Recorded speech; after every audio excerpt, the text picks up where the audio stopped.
Haleluya, puji Tuhan, salam sejahtera Bapak Ibu, saudara-saudari keluarga besar GPD El Shaddai Magelang. Puji Tuhan, hari ini kita dapat bertemu kembali dalam Renungan 79. Mari renungkan firman Tuhan menggunakan 365 hari yang mengubahkan kehidupan kita.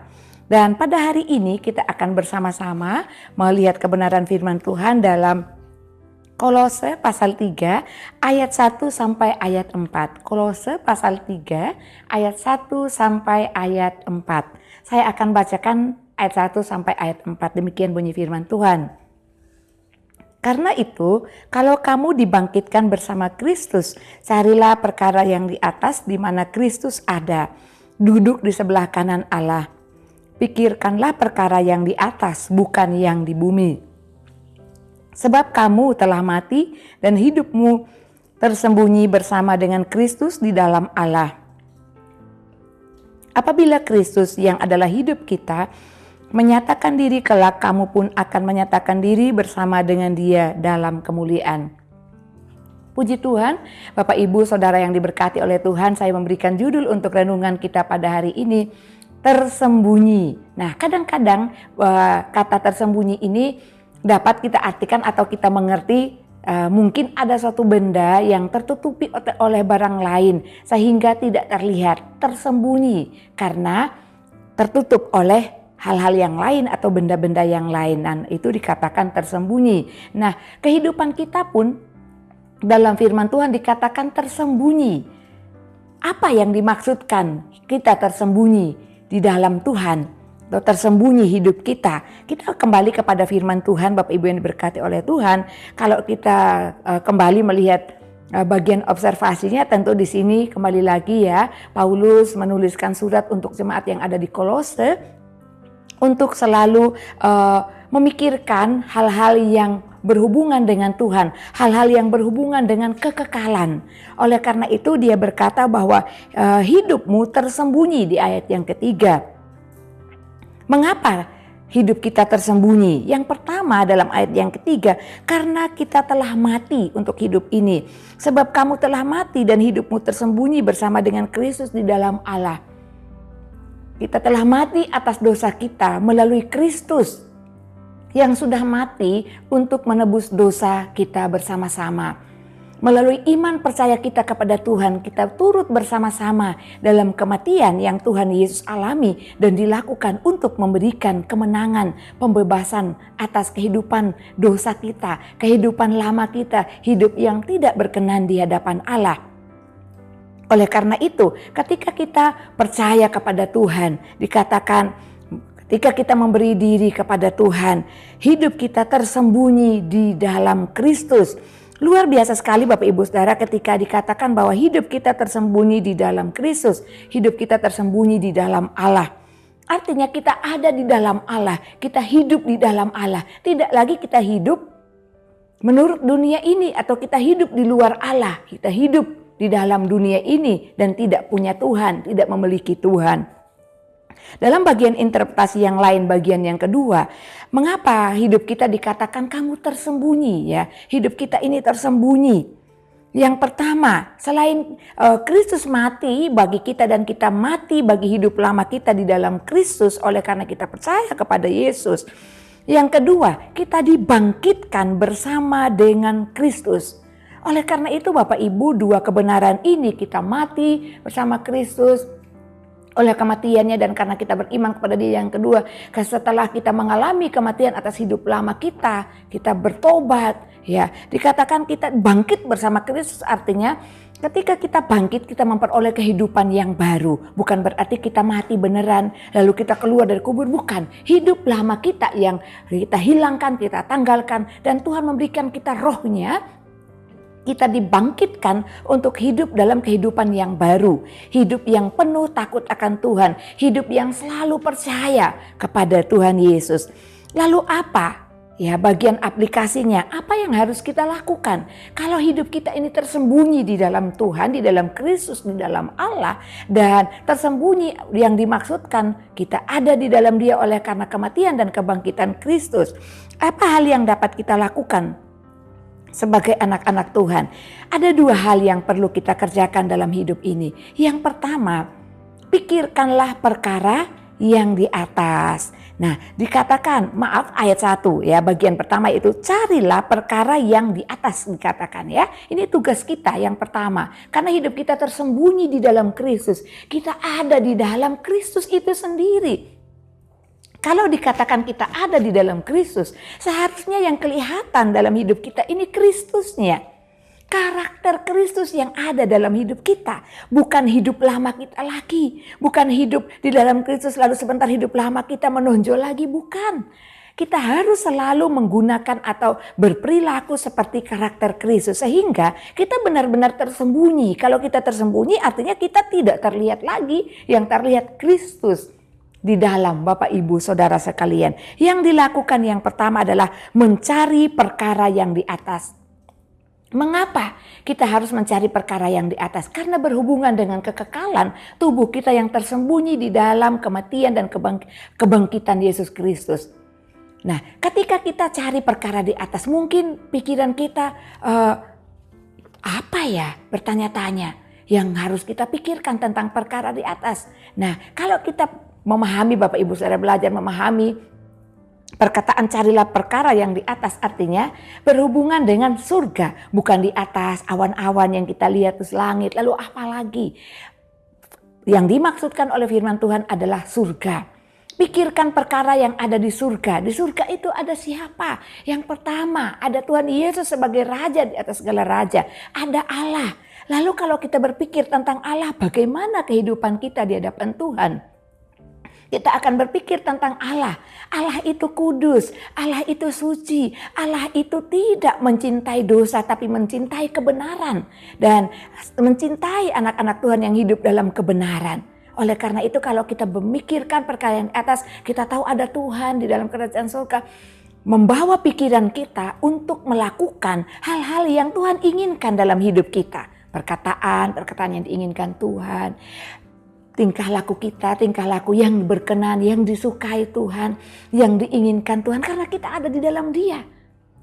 Lalu apalagi perkara yang di atas?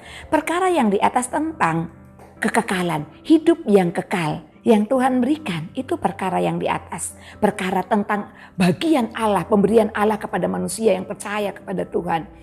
Kalau kita mau hidup yang kekal, maka kita harus melakukan buah percaya kita kepada Tuhan Yesus yang sudah membuat kita tersembunyi di dalam Dia. Artinya kita harus melakukan setiap hal-hal yang dapat membawa hidup kita itu diselamatkan. Setelah kita percaya kepada Tuhan Yesus, tentu perilaku kita berubah Bapak Ibu Saudara ya. Saya beberapa waktu ini sudah agak berbulan-bulan ya bertemu dengan seorang anak yang mengalami perubahan. Jemaat di LSD Magelang masih muda. Tadinya dia tidak begitu mengindahkan ibadah. Dan ya tahu firman Tuhan, tahu tentang Tuhan tapi tidak begitu menghidupinya. Sekarang anak Tuhan ini begitu mengalami perubahan. Bahkan kemarin bertemu dia berkata begini Bapak Ibu, karena seminggu yang lalu kita baru ya dalam bulan ini kita ada 1 minggu untuk berdoa dan puasa di gereja. 1 hari di hari yang terakhir itu hujan. Dia berkata dia tidur nyenyak dan akhirnya dia terlambat untuk ke gereja. Dia sangat menyesali hal itu karena bolos, artinya bolong 1 hari. Sudah mengikuti 4 hari tapi bolong 1 hari. Ya dalam hati saya senang mendengar perkataan anak Tuhan ini. Artinya dia sedang memikirkan kekekalan. Kalau dia tidak mencari perkara yang di atas, tidak mencari Tuhan, maka bagaimana mungkin dia dapat melakukan hal-hal yang benar? Karena hal-hal yang benar itu ketika kita mendengarkan firman Tuhan, kita tahu oh itu yang Tuhan mau saya lakukan. Melalui ibadah, melalui ketika kita membaca kebenaran firman Tuhan secara pribadi, di rumah dimanapun kita berada. Oleh karena itu Bapak Ibu yang diberkati Tuhan, terus kekekalan itu menjadi milik kita bersama oleh karena iman percaya kita dan hidup kita yang berkenan kepada Tuhan. Lalu apalagi tentang mahkota kemuliaan, mahkota yang diberikan oleh Tuhan kepada orang-orang yang setia melakukan bagian iman mereka selama ada di bumi. Melakukan bagian mereka sebagai anak-anak Tuhan. Ya, di surga, orang yang percaya kepada Tuhan ketika masih hidup di dunia ini, melakukan hal-hal yang benar, rajin mengerjakan segala sesuatu dengan baik, dengan takut akan Tuhan, tentu dia akan diberikan mahkota kemuliaan. Ada banyak hal yang kita dapat renungkan tentang perkara yang di atas. Hal-hal apa yang ada di surga? Kita dapat membacanya dalam kitab Wahyu. Lalu dikatakan juga pada ayatnya yang ketiga, pikirkanlah perkara yang di atas, bukan yang di bumi. Selain kita mencari, ya, juga disinggung oleh firman Tuhan dan diharuskan untuk senantiasa berpikir tentang kekekalan, berpikir tentang perkara yang di atas, hal-hal yang mengenai surga. Kenapa? Istimewanya bagi orang yang selalu berpikir tentang perkara yang di atas, dia akan menjauh dari hal-hal yang tidak berkenan di hadapan Tuhan, karena di pikirannya adalah surga. Tentu kalau berhadapan dengan hal-hal yang tidak berkenan, atau mungkin memikirkan hal-hal yang tidak berkenan, apapun itu, dia pasti menghindar, Bapak Ibu, menolak. Kenapa? Karena yang terus dominan dalam pikiran, dalam hatinya adalah perkara yang di atas, bukan perkara yang di dunia. Mengapa firman Tuhan melarang kita untuk tidak memikirkan yang di bumi, perkara yang di bumi? Karena memikirkan perkara yang di atas itu membuat kita damai sejahtera, membuat kita semangat, membuat kita terus rajin mencari Tuhan, terus menyembah Tuhan, terus bergelora, roh kita menyala-nyala untuk melayani Tuhan. Berbeda ketika kita memikirkan perkara yang ada di bumi ini. Kita tidur pun kita pikirkan, mungkin punya cita-cita, punya rumah yang bagus, tapi tidak tercapai. Kadang kita jadi tertekan sendiri, pikiran sendiri, pengen punya usaha yang banyak, pengen ini, pengen itu, yang semua yang indah yang ada di bumi. Kadang-kadang membuat orang itu susah sendiri. Berbeda ketika kita memikirkan perkara yang di atas, mencari perkara yang di atas. Ada damai sejahtera. Meskipun kita belum gapai, belum sekarang kita duduk di surga, di mana Tuhan Yesus berada. Dikatakan Yesus duduk di sebelah kanan Allah. Oleh karena itu Bapak Ibu yang diberkati Tuhan, mari hari-hari ini hidupmu tersembunyi di dalam Kristus. Pikirkan perkara yang di atas, yang di dalam surga. Supaya kita memiliki damai sejahtera sepanjang hidup. Sepanjang perkara yang kita lakukan. Meskipun dalam keadaan masalah mungkin, persoalan-persoalan lain yang membuat hidup kita, membuat kita tertekan. Tapi ketika kita memikirkan perkara yang di atas, kita mencari perkara yang di atas, kita akan selalu diliputi damai sejahtera. Dan damai sejahtera itu yang membuat hati kita bersuka cita. Dikatakan bahwa hati yang bersuka cita itu dapat membangkitkan tulang-tulang kita yang lemah. Dan kita akan punya semangat yang hidup. Bahkan umur panjang Tuhan berikan kepada orang yang selalu hidupnya damai. Karena di luar sukacita, beban itu menekan kehidupan seseorang, bahkan kadang membuat kita sakit dan lain sebagainya. Oleh karena itu, katakan dalam hidup kita, saya tersembunyi di dalam Kristus. Biarlah setiap hari yang terlihat adalah karakter Kristus melalui kehidupan kita. Dan kita pikirkan perkara yang di atas yang memberikan berkat kemenangan dalam hidup kita, supaya kita luput dan kuat menanggung beban hidup kita ini, Bapak Ibu saudara yang diberkati Tuhan. Oleh karena itu, biarlah firman Tuhan ini menjadi bagian dalam kehidupan kita bersama, supaya dikatakan pada ayat 4, apabila Kristus yang adalah hidup kita, bayangkan, apabila Kristus yang adalah hidup kita, Kristus adalah hidup kita, menyatakan diri kelak, kamu pun akan menyatakan diri bersama dengan Dia dalam kemuliaan. Luar biasa. Kita yang ada di dalam Kristus, kita dibawa ke dalam kekekalan, ke surga. Dan kita juga akan bersama dengan Dia dalam kemuliaan. Puji Tuhan, Bapak Ibu yang diberkati Tuhan. Mari bersukacita, bersemangat, cari, pikirkan perkara yang di atas. Dan biarlah kehidupan kita terus tersembunyi di dalam Kristus. Tampilkan karakter Kristus setiap hari. Biar hidup kita diberkati oleh Kristus dan Kristus dimuliakan melalui kehidupan Bapak Ibu saudara sekalian. Terima kasih Bapak Ibu yang terus setia mengikuti Renungan 79. Kiranya dapat menjadi berkat kita bersama. Dan Tuhan memberkati Bapak Ibu sekalian. Bagi Bapak Ibu saudara yang ingin untuk didoakan untuk pokok doa tertentu atau menceritakan kesaksian baik mujizat kesembuhan, pemulihan masalah keluarga dan lain-lain, dapat disalurkan melalui chat WhatsApp di nomor 081327 420 088. Mari kita bersyukur, kita berdoa kepada Tuhan. Terima kasih Bapa yang baik, kami mengucap syukur kepadamu. Engkau Allah yang ada dalam hidup kami tersembunyi di dalam Engkau Tuhan Yesus. Terima kasih, kami menerima kemuliaan-Mu dan biarlah karakter Kristus yang terus nampak dalam kehidupan kami.